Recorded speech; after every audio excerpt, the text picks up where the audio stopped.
sini kami akan membahas tentang review artikel ilmiah yang berjudul Model Pemrograman Nonlinear Integer Campuran untuk Optimasi Rantai Nilai Praktis Pembangkit Listrik Biomasa Kayu. Nah, sebelum kita masuk ke pembahasannya, alangkah baik kita tahu dulu nih, apa sih optimasi nonlinear itu?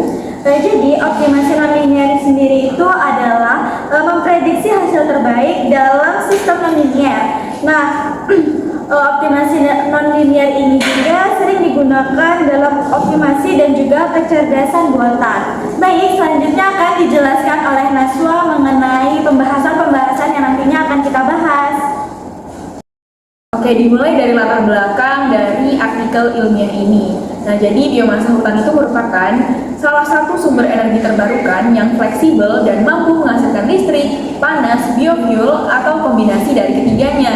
Nah, sebenarnya sebelum abad 20, biofuel atau kayu ini sudah menjadi salah satu sumber energi yang paling banyak digunakan. Namun, seiring perkembangan zaman, batu bara, minyak bumi, dan juga gas menjadi sumber energi yang banyak digunakan. Nah, karena permintaan yang tinggi, lalu ketidakstabilan negara, dan juga isu lingkungan, akhirnya biofuel ini menjadi hal yang penting untuk dipertimbangkan. Selanjutnya, kita masuk ke tujuan dari penelitian. Nah, yang pertama, mengoptimalkan rantai pasokan biomasa hutan. Yang kedua, menganalisis dampak berbagai skenario operasional terhadap profitabilitas dan efisiensi pembangkit listrik. Yang ketiga, mengevaluasi potensi investasi dalam sistem pemulihan abu untuk meningkatkan keuntungan dan mengurangi dampak lingkungan. Selanjutnya kita membahas metode. Yang pertama, model pemrograman integer campuran nonlinear atau yang disingkat MINLP digunakan untuk optimasi rantai pasokan biomasa. Yang kedua, diselesaikan menggunakan algoritma order approximation OA dalam perangkat lunak AIMMS. Yang ketiga, model mempertimbangkan pembelian, penyimpanan, konsumsi, dan produksi listrik dalam perencanaan 1 tahun. Oke, selanjutnya sebelum kita masuk ke studi kasus, baiknya kita tahu dulu nih apa aja tantangan dalam pembangkit listrik, lalu komponennya, lalu apalagi yang Proses pembuatannya, ya, dan juga proses pembakarannya akan dijelaskan oleh Angga. Baik, di sini saya akan menjelaskan mengenai tantangan dan manajemen rantai pemasokan. Manajemen rantai pemasokan ini perhatian utamanya adalah mengelola dan merancang rantai pasokan secara efektif agar dapat bersaing dengan pilihan lain di pasar energi. Nah, biaya yang terkait ini biasanya sangat tergantung pada kasus dan juga tergantung pada ketersediaan bahan baku, terus itu jarak pemasok dari pabrik, teknologinya, efisiensi logistik pasokannya, dan juga faktor lainnya. Nah, oleh karena itu, seluruh sistem atau rantai pasokan harus dipertimbangkan dan dikelola secara tersusun supaya model rantai pasokan ini dapat dikembangkan untuk membantu dalam mengambil keputusan agar pengelolaan rantai pasokan ini bisa lebih efisien. Nah, baik, selanjutnya ada komponen dari rantai pasokan pembangkit listrik. Yang pertama itu ada bahan baku. Bahan bakunya itu adalah biomasa hutan. Nah, biomasa hutan sendiri dapat diperoleh dari sisa-sisa hutan, hasil samping pabrik penghasil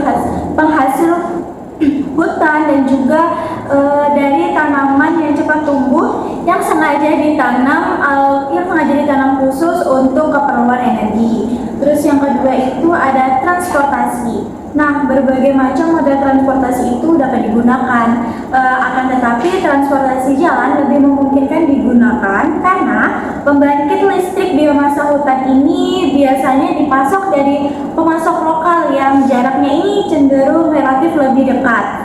Terus yang terakhir itu ada penyimpanan.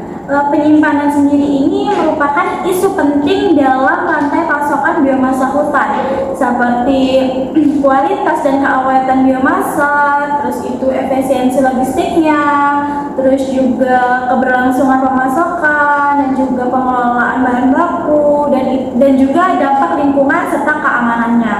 Nah, lokasi penyimpanannya ini biasanya bisa berada di hutan, terus itu di pembangkit listrik, dan juga berada di titik-titik perantara Oh, jadi penyimpanan penting untuk menjaga kualitas dari pasokannya itu ya? Iya, agar pasokannya itu tidak rusak seperti itu. Baik, selanjutnya di sini ada proses pembakaran dan produksi listriknya. Nah, yang pertama itu ada pembakaran. Pembakaran langsung ini adalah cara untuk mengubah energi yang berasal dari matahari dan disimpan dalam biomasa dan diubah menjadi bentuk energi lain.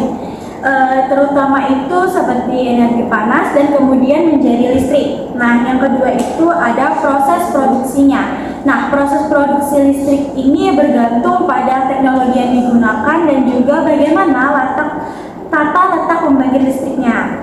Skala pembangkit listrik biomasa hutan ini juga relatif bervariasi ya, dari skala yang kecil hingga skala dengan kisaran 100 MW elektrik. Nah, yang terakhir ada pengelolaan abu.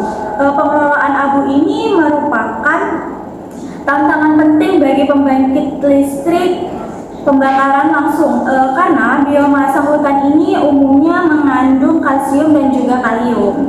Baik, selanjutnya di sini akan dijelaskan tentang studi kasusnya oleh Nashwa. Oke, jadi studi kasusnya ini berada di Kanada, untuk pembangkit listrik di Kanada. Nah, jadi mereka mau memaksimalkan keuntungan dan mengelola rantai pasokan secara efisien dengan model ini. Berarti di Kanada ini sudah cukup canggih ya, dia menggunakan Biomasa hutan iya, untuk pembangkit listrik. sudah ada uji cobanya.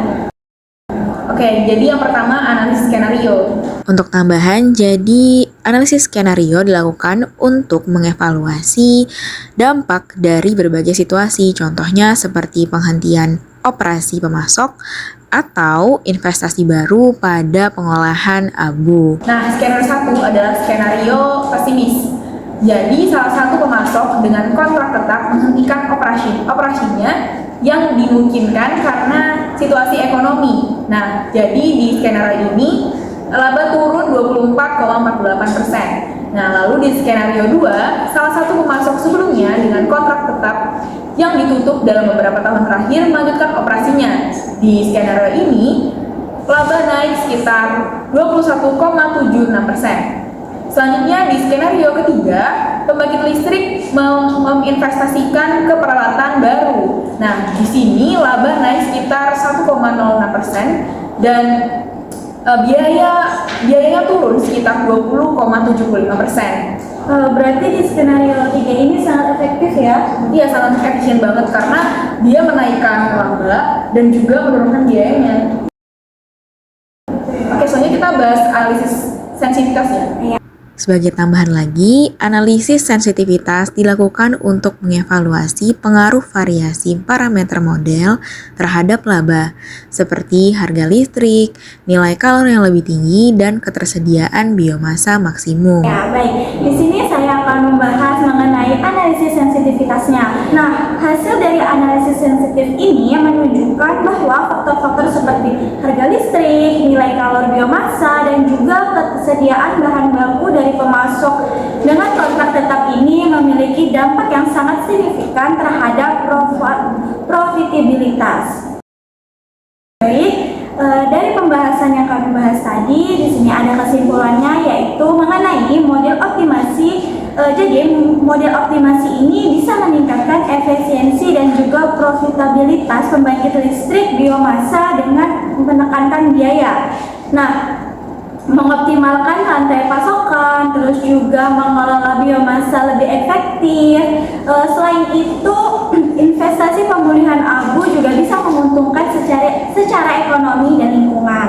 Sementara ketersediaan bahan baku ini tetap krusial. Kemudian model ini juga dapat membantu pengambilan keputusan dalam pengelolaan biomasa untuk pembangkit listrik agar bisa lebih optimal lagi. Oke, jadi model optimasi ini tuh sangat berguna ya untuk efektivitas dan efisiensi rantai pasok, terus juga biayanya kemudian kan. Banget.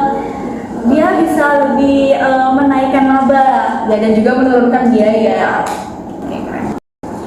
Cukup sekian review artikel ilmiah di podcast kami. Bila ada salah dan kurangnya kami mohon maaf. Semoga informasi yang disampaikan dapat berguna bagi penonton sekalian. Kami pamit undur diri dan Sampai jumpa di podcast